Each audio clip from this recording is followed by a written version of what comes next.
Welcome everyone to the Aggregators and Brands show. This is Mac, who is the CEO of Guru, and I have Omar. Welcome, Omar. How you doing? This is Omar from marginbusiness.com. Exactly, and we have a great guest today, who is Brent Zahradnik. I hope I was able to pronounce it in the right way. So, Brent, tell us about yourself and your company, please. Yeah, sure thing. And you nailed the pronunciation. Although if you ask a Czech person, they're gonna laugh. But that's how I say it, so that works fine for me. Yeah, sure. So I'm CEO and founder of AMZ Pathfinder. We're a full-service Amazon advertising agency. Been around for seven years now, since 2015, if I'm doing the math right. And I'm based in France. Most of the team is based in Europe. And we have a couple people in Asia, a couple people in Central South America too. But we do, anything that relates to Amazon advertising on those, North American and European marketplaces that kind of touches ads, and that's what we've been up to for all those years. No, that's great. You mentioned 7 years. A lot of agencies are pretty much 1 or 2 years or 3. But 7 years of experience, I'm sure you've been through a lot of things. And one of the things that we were discussing before we start, the last kind of 2-3 years was a lot of noise with the aggregators. Aggregators brought a color to the whole Amazon world. And first there was the Trust.io, then the other 100 came in, around $15 billion is raised. And together with Omar, we always kind of talk about that. And it always, we saw it as a very positive thing, because this 15 billion, maybe not the whole so far, but at least 50% is invested into all these brand owners. And it was kind of a positive, excluding increasing the PPC probably cost. I think we'll get to that as part of the conversation, perhaps. Yeah.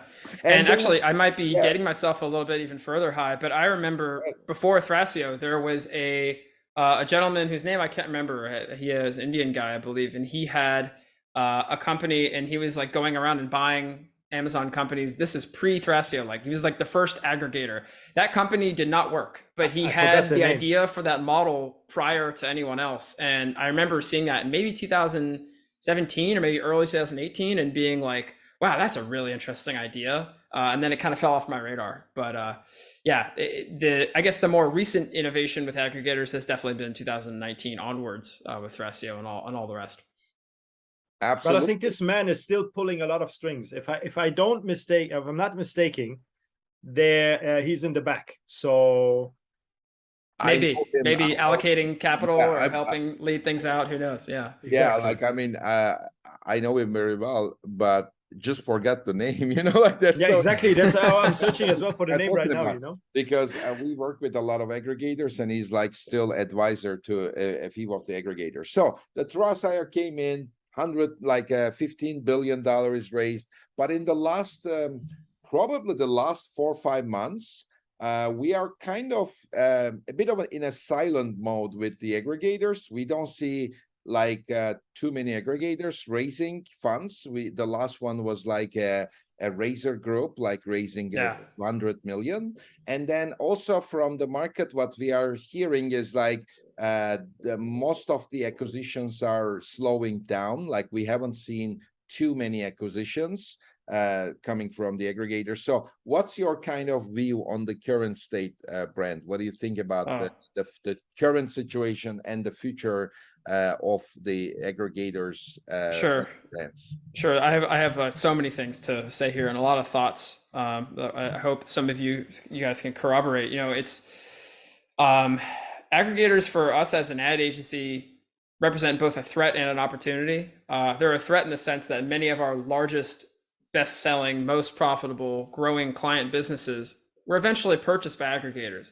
And I don't blame those people at all, because if you have the opportunity to create potentially generational wealth, or I'm set for life type wealth, and like a cash out event with an aggregator, if you properly negotiate and everything's correctly done, why wouldn't you choose to take that? Especially if the market was, I would argue, in maybe a bit of a bubble, especially during the pandemic and just after. I also agree that the market has cooled substantially. I will say anecdotally from the clients we work with, far fewer of them are getting offers and far fewer of them are looking to sell because the multiples have gone from 5 to 4 to 3 to 2.5, right? So it's a much less appealing proposition. And I think if you're a smart Amazon business owner these days, you're probably holding on to the asset you have and just focusing on growth, focusing on surviving in some cases, depending on what market niche you're in. And I didn't follow up from the first part. They represent an opportunity because we actually work with multiple aggregators too. So we have a service we do where we call it an LOI advertising audit. So a lot of these aggregators don't necessarily have the deepest bench when it comes to ad analysis. Yes. So we'll help them understand what they need to get wrong or what's going well in the ad accounts for the businesses they're buying. And then we work with a couple that are smaller, just like managing their accounts because we have capacity to do that. But it's been a mixed blessing, I'll say, for the last 2.5, 3 years. Absolutely. Okay. Yeah. I mean, I see this exactly the same, you know. And when you were saying that you are actually, it's a blessing and it's as well a threat. I think both sides are very well said because there's two extremes, you know. There is crazy money coming in. And on the other hand, they're buying everything up. But I would say even they cannot take care of everything. So they need to fall back on agencies like yours. So although they must have been bought, we had these cases, you know, although the companies have been bought, they still work with us because they cannot take over. Can you imagine as an aggregator buys something like 8,000 articles, you know, and then they have to source it. They have to run the PPC. They have to run the whole logistic in the back. And it's just not possible if you break the chain, how the procedures usually go. So they just leave everything this way. And that's why I would say even if a business is sold and the business is already big and an aggregator comes and buys it can even go bigger. And even the agencies which working on that project can even go a lot bigger. Have you seen this as well? Or have you felt the same way more than just a threat? Because you mentioned a threat. Well, in our experience with clients that have been purchased, it's usually a 3 to 6 month timeline before we are offboarded as an agency. And the reason for that is those aggregators that are buying, especially the bigger companies, they have the budget and they've managed to hire and find talent that is good enough to run it. And there is a transition period. So we say, hey, this is what we're doing. This is how we've worked with this. Here's all the data we have historically. We see it as our job to help them facilitate that and keep the business successful. And eventually we typically are offboarded, not in all cases, but I understand, you know, these companies, like you mentioned, they've put, what was it, half that 15 trillion or whatever it was high into the market. The reason with that, you know, that private equity model, that money needs to be deployed fast, right? They're not supposed to sit on that money. They're supposed to get it and do something with it. And then here come the returns. And that's kind of the thesis, along with, some of these aggregators are very specific to a particular niche, or they have a specialty like, oh, we buy German companies. You know, there's a lot more European and even Asian aggregators coming up, which is very interesting to me. I even heard about one that's like China only, which is not shocking considering the number of, businesses coming out of there. But, they each have their own way of doing things. Back to the advertising thing. I think that aggregators are very, very strong with M&A, and a lot of the people who lead them and are at the helm, they understand that super well. So they know how to put these deals together, sometimes very much in their advantage, which is a whole nother topic because we've seen our clients also get burned on some deals. But they also need to figure out all the logistics and the advertising side of things. And I would say many of them don't have, like I said, that deep bench for advertising. And it's something that they learn painfully by taking that money that they need to spend so fast, throwing it at the account and then saying, this isn't necessarily working like we envisioned. Maybe we need some help, or maybe we need to keep this agency on for 3 to 6 months and then figure things out from there. Absolutely. Yeah. So, by the way, I mean, a couple of things that you mentioned, one of them was the multipliers went down from 4 to 5x to 2.53x right now. And which is a lot. Yeah. And the trend that I see is like a lot of brands who were thinking of selling in the last 6 months, like people were coming to me, I want to sell, what do you advise? And now the owners are telling me they're gonna continue to run the business. Now, what's my advice? And I like it very much, like that the people are not in this selling mode, because I mean, the selling is not something from my perspective that you target, but it's like, you do your job well.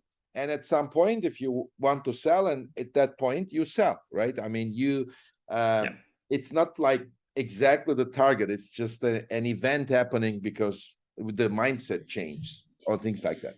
So yeah, and the old maxim holds true. A well-run business is the same kind of business that's going to have a great multiple for a potential exit, right? So if you truly have extricated yourself from the operations, you have systems in place, all that, all that stuff we know from business books, that holds true. That hasn't changed.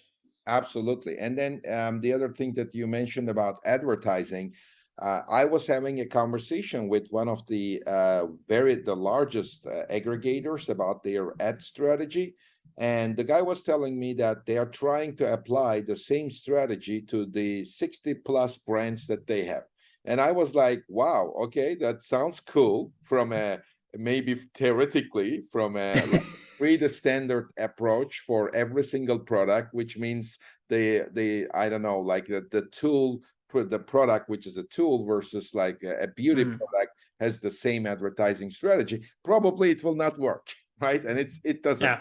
But it's kind of like what I kind of see as well as a part of the standardization work on the aggregators. Like the advertising is not as effective as it's done by an agency like you. But let's switch that conversation now, as we know that the brands are moving away from selling like as the number one target, and Q4 is coming. So like the winter is coming now again, and this is like the most challenging time of Amazon, because 50% of everything is sold in October, November, December. Right. We know that. So what's your view on that, brand? Like what is different in this year versus last year? First of all, maybe to start with that, and then maybe you can tell us at a high level, like what are the key things that the brands should look, and maybe we can dig into advertising a bit more. Sorry, and as well, putting into consideration the slashing of Amazon private labels throughout July would be as well. I think it was not too bad, but it was enough to make some noise. So maybe as well putting this into consideration, where we can, I'll touch on that first, Omar, because while there was some noise made about that, I'm not totally certain that Amazon has taken drastic action. I think they're making noise about it, and I think it's actually because of all the antitrust stuff in the US, which is kind of obvious that the reason they would do it.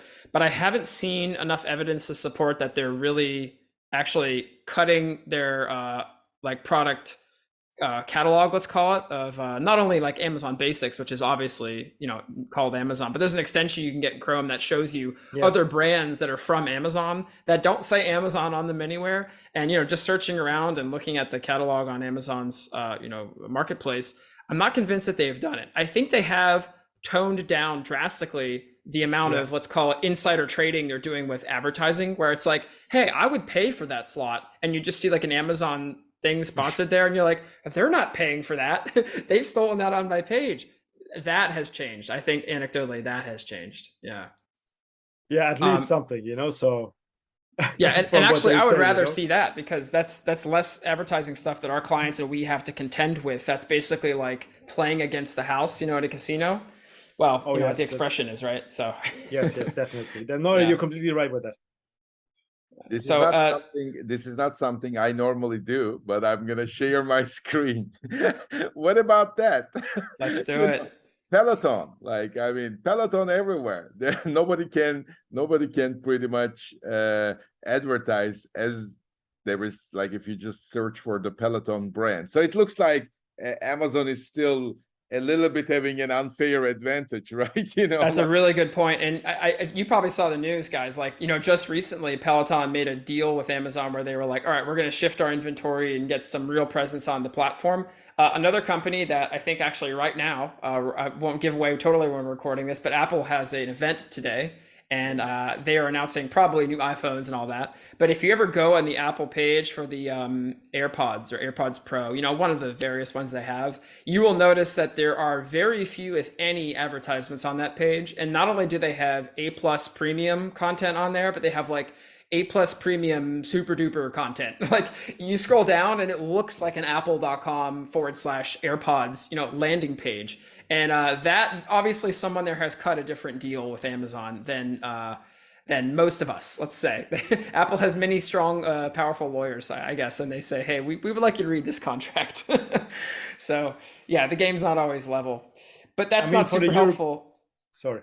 I mean, for the European Union, there is differences between the US because, you know, European Union, the law is, I think they're not so easy on it like in the US. So yeah. the monopoly is very, very, not very good seen in the European Union. And if they catch somebody, they usually pay big fines. Now we obviously see that Amazon is doing it, but still I haven't seen anyone dragged to court. So I'm just throwing this in right now, but because I know in the US it's not that easy, but in Europe it's different. So I guess within the next maybe months we will see something like that because it's very, very obvious. Like you just shown the website, very good example, Hai, what is going on actually in the space, you know. Sorry for interrupting, Brent. No. I mean, this is a conversation, so it's all welcome. In fact, I'm curious, Omar, like about this Q4 question. So I'll go first. I'll give some input on that. So Hi, you had asked about Q4, right? Just a minute ago, and like what people need to think about. Well, you know, the right time to plan a lot of things for Q4, like inventory was like 2 months ago, right? But let's talk about like some of the advertising stuff and what you can do. The one thing that I see companies and people do all the time is they like last minute set up campaigns and like, oh, this is the Q4 campaign. Like, let's do it. No, the right time to do that now is to start thinking about budgeting across the quarter. You know, what's your budget per month? Just start there. Break it down. Okay, what's a budget, you know, estimation for this week? Oh, well, this is Black Friday, Cyber Monday. Probably going to put a lot of money into ad spend here. Maybe that week after we won't, but then this lead up to Christmas we will. So start to think about how that budget allocation is going to look through that whole time period and plan around that and plan for it. Please set aside money to do that. I would also say these campaigns that people are building last minute, these like, just call them panic campaigns, maybe start them earlier, get some data through them, start to make some adjustments instead of saying, oh, we're going to start it the day before, you know, Black Friday or something. That's a little bit too late. The other thing I would say is like, there are so many new, really cool ad types that exist on Amazon. I mean, just off the top of my head, recently we have sponsored brands video, that goes to product pages instead of the store page. We have all these new sponsored display, both CPM and CPC, you know, cost types. We have these new features for targeting and sponsored products. We have all this great information about impression share and AMS, which is a whole nother discussion. But a lot of the basics of PPC remain unchanged. It's like a story I heard once about like Kobe Bryant. It's like he always focused on his footwork on the court, right? He was always very focused on his footwork. I mean, it's really great to be able to do incredible passes and 3-point shots and everything, but your footwork in basketball, I'm not a basketball player, as I understand it, is the basis for so much. And so what is your footwork in PPC? It's really your campaign structure, your bidding system, relevancy of your keywords, and targeting. I think those things are still super important. And so we encourage our team members and, you know, people we talk to and advise to be like, just revise these things ahead of Q4. Don't let these basic things slip away because everything else you build is going to be on that kind of foundational elements. So if your bids are too high or too low, you're overpaying or you're not paying enough, well, it doesn't matter. You're not going to get seen or you're going to blow your budget. So it doesn't matter if you have all the coolest like targeting types and new campaign things that exist because, you know, you don't have the basis, the fundamentals down. Makes a lot of sense. By the way, I'm hearing some new things all the time, and we are also developing an advertising automation suite in a way as a tech company. One of the things that we are dealing with is the Amazon marketing stream.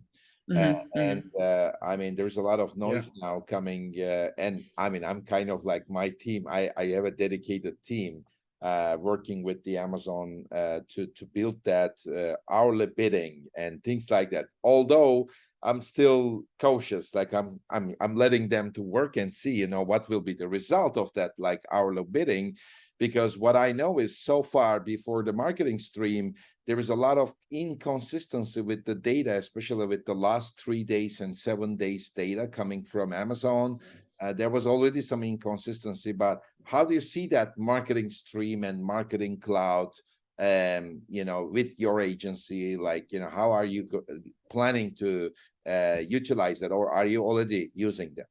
Yeah, this is maybe my personal, at the founder level, my biggest focus the remainder of the year and probably into the early next year. So we have through software tools we work with a software tool, and they use AMS, and so therefore we use AMS. But what's really important to understand about AMS, and I'll talk about AMC in a minute if we want to touch on that, but AMS provides, it's not so much that it provides like information that's better, it's information that we didn't have at all before. So, you know, to talk about conversion rates by time of day, hour of day, cost per click bids per time of day, hour of day, what you call intraday, and then like real-time stuff like budget alerts and things like that. Because there's kind of two camps that AMS falls into. There's like the real-time data, and then there's the updated granular intraday data. And those two things are, you know, have been available on Google Ads and many other platforms for years. Now we're finally starting to see that on Amazon. This actually has massive implications for all of our clients. And what's interesting is, you know, that data in aggregate can show us some really cool things. But once you drill down into the particular marketplace and client level, you start to learn, okay, how can this be implemented tactically? Because understanding, oh, okay, well, like from data I've seen recently from our own clients and from other like screenshots, because everyone's sharing this on LinkedIn now. It's all really cool to see. Yeah, okay, everyone is buying at like 7 in the morning East Coast time, which is of course quite early in the West Coast where you are there, High. But if you look at the time, it's Amazon time, right? So it says 4 a.m., which is of course 7 a.m. on the East Coast. And you see, oh, the conversion rate spikes and the cost per click goes up and everything. But this is when the sales volume is highest. Well, in aggregate, that's all very interesting. But what if we have a product that people are buying mostly at night when they're home from work, or they're buying it on their lunch break? That's when we'd be able to take the data from that specific account and set up rules and I don't know, alerts or whatever, optimize based on that information. So this is actually really huge. And I actually predict the next 6 months is going to see a change with the data that we get out of Amazon related to advertising that is probably more impactful than it's ever been. In a way, along with AMC, you know, Amazon Marketing Cloud, they're really kind of opening up their databases, like literally opening up their databases for us to query and to understand how these things are all interconnected. And that's something that Google doesn't even do. I mean, in a way, Amazon is actually giving us more than Google. It's not just that they're matching them with AMS, it's that with AMC, they're actually exceeding them. And it's not even just for people who are selling on the platform. If you're running a DSP, you know, Amazon's DSP platform, you have access to and the capability to use AMC as well. And, you know, you can be like selling cars and, you know, you could be Chrysler or Ford or whatever, and you could be running these campaigns and you could benefit from that too. Now we are in the early days of really using AMC and AMS. Yeah, we're also sort of like in the early days of doing it, but these two things are terribly exciting. My hope is that we have AMS more, our heads more wrapped around it and properly deployed by the time that Q4 is really rolling around. So give us, you know, another month or two to do that. But yeah, terribly excited about both those things. Absolutely, and I'm gonna share with you and with Omar, hopefully in a month, like what we are doing as a technology, because we are working really hard on this AMS stuff. Of course, it's not available yet in every marketplace. Just North America, I think. Yeah, now, right? Only North America. It's always you guys the first, and we're waiting here, you know, like when it's coming to Europe. It's a function of that Amazon West Coast bias. And also, like, not every single ad type is also included right now. Right. So maybe, like you mentioned, sponsored brands video, which probably is not included yet. But I'm same in AMC. Yeah, also not in AMC yet. Yeah, but the idea is great, as you mentioned, because the things change. Like, I mean, the human purchasing behavior changes from time to time. Like even the relationship between impression, session, and conversion is different. And we are not able to see, like, for example, the conversion rates per hour. And now these things are becoming visible. That's amazing stuff. Like, because then maybe you focus on conversion in the morning and maybe you focus on impression in the evening. Who knows? That's right? it. That's based on so the cool. data. You know, everything can be channeled down up to the smallest point. So we really impact these campaigns. You know, I'm really excited for that as well. It's just sounds really amazing. You know. We just moved the conversation to almost like Q1, Q2, because as Brent mentioned, like that wouldn't be super impactful. But I think it just shows the level of investment that Amazon is doing. And again, in next 6 months later, we're gonna be talking about like totally different things by the impact of this real-time bidding and Definitely extra data sets coming from AMC. I mean, that will be very exciting, you know, for the Amazon brands. So and DSP as well. DSP evolving, you know. At this point right now, it's already really good. And imagine now, from now in 6 months, when they really worked on it, how it's going to look, how deep it can go as well, you know. So I'm really looking forward to all of these updates. That's a very great point, by the way, because we are dealing with like a lot of guests that we had was related with the DSP. So maybe I can ask that question to Brent as well. Like, yes, now, Q4 is coming.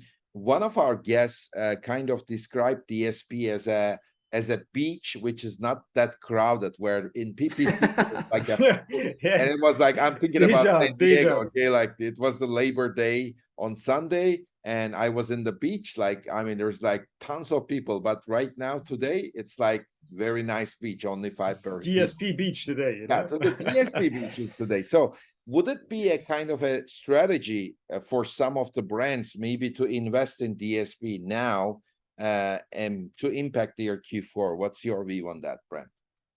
Yeah, absolutely. In fact, we are ramping up DSP spend for several of our clients. We actually run DSP with, because there are some qualifiers, I think, and I could get to that in a second. But now is definitely the appropriate time. You know, we've proposed and have said, hey, the kind of doldrums of summer are over. You're a brand that has an appropriate Q4 catalog mix. We know, looking at your data last year when we've been working with you, that things explode. Let's try to capitalize on that with DSP as best we can. And actually, I would say as the year and a half maybe has gone by with sponsored display, more and more of the functionality that exists in DSP is moving into sponsored display. But I know, talking to our Amazon reps, that that's very intentional on Amazon's part. Excuse me.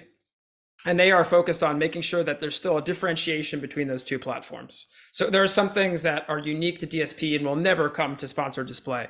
But that doesn't mean that you shouldn't use sponsored display for many of those same purposes. And I would encourage anyone listening who maybe is not at the right level to invest in DSP yet, which I would recommend a minimum or 7 or 8K, USD a month on DSP minimum, absolute minimum, preferably 10K or more. Because that's where you really start to see like the full funnel, and you can address other parts, stages of it. But yeah, put some money into sponsored display. You know, try the retargeting there, try the audience targeting there. They have off Amazon placements there now. So you want to maximize your, I would say more traditional sponsored ads and your sponsored display before you consider moving into DSP. Is now a good time to do it? Yeah, because it is something that is high and medium funnel and has a much longer kind of time in the oven, if you will, if you're thinking about it like a cake. We got beaches, we got cakes. What other kind of analogies do we have here next? The last thing I'll say about DSP, and this is why we're so excited about AMC, is because AMC as a platform is really, I think, the missing piece that we've craved for DSP for a long time.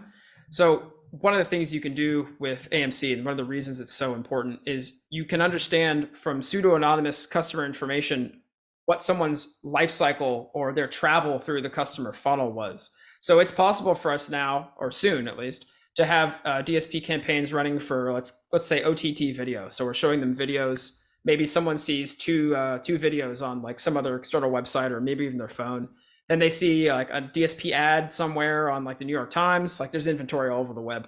And then they actually come to Amazon and they see a sponsored products campaign. They click on that, they add it to cart, and then the next day they buy. So with the power of AMC, you can actually figure that out and say, oh, okay, this person, the first time that they engaged with my brand was actually this video campaign. So technically that gets this new to engage metric, which is something that we've learned from a company we're working with right now to do AMC stuff.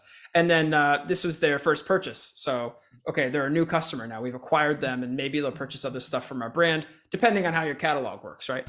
But that is why we love AMC mated with a DSP, because before we simply couldn't do that.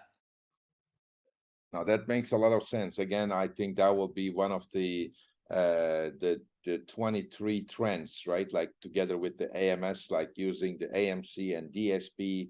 I mean, I'm really fascinated with all the changes happening. Definitely.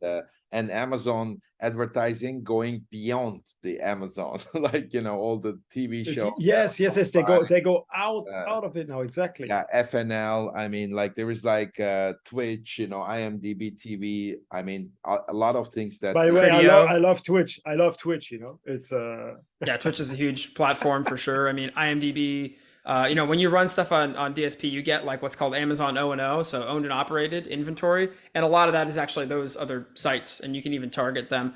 I remember we were talking to a company about doing DSP for them, and one of the things that we discovered, and this was actually like a while ago, so it's probably even gotten even better now, but there was a method by which you could track in-store purchases in Whole Foods for a product if you're advertising it with DSP. So imagine that like you have someone that has a DSP ad they're exposed to, and then we link that back to someone actually purchasing at Whole Foods. If they have the same Amazon account for like both things, or somehow Amazon knits it together, that's pretty wild. And I don't know, you guys ever been to like one of those Amazon Fresh stores where you can just walk out with the food?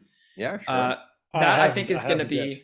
I had to go to London to do it, Omar, because they don't have any here in France. But when I was in London last time, I checked it out, and it took me a while to set it up, but I figured it out, and it's a wild experience. But you can tell with the digital displays and the way they have those stores laid out, they are going to be having Amazon advertising in store. Like there might be a time one day where we can target Amazon Fresh store in downtown London in Soho or whatever. I think it's like don't buy this one, buy that one. I mean, like right, you go to pick it up and there's like an ad. You're like, oh, here is a 10% discount if you buy the other one.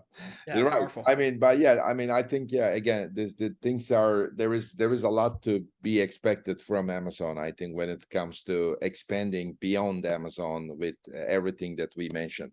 I mean, it's already like almost the end of our podcast. I think we talked about some great things here, including what the aggregators and the multipliers and the sellers strategy moving towards like operating the best company. The well-run businesses are the key point right now. So. All the brands are focused. We covered a lot very well. Exactly, the well-run businesses. We're gonna see. Brent mentioned about the sponsored brands video, and obviously it's a little bit too late to plan the things, but still. There will be some panic campaigns. I like that, panic campaign one. Panic campaigns is a good word. Yeah. Start now. Don't wait till later and panic. Start now. At least in your construction, your conception, your planning, start all that stuff out. The spending, of course, can wait till a little bit later, or at least in the run up. For the ones who want to do their listing optimization correctly, and just go the year before, take the keywords. Most of them will work anyway. Everything which is like near to Christmas, all the words they can put it in, and it will still work. So don't, most of the people they break their head how to do it, but we have the data from last year. Most of the time, the same data will work as well. And really, Brent, one thing I really like the name AMZ Pathfinder, because I see you really going and searching for the path to the like you worked your way through Amazon, and can track the path. How the buyer goes. So I see it this way. So well, thank you.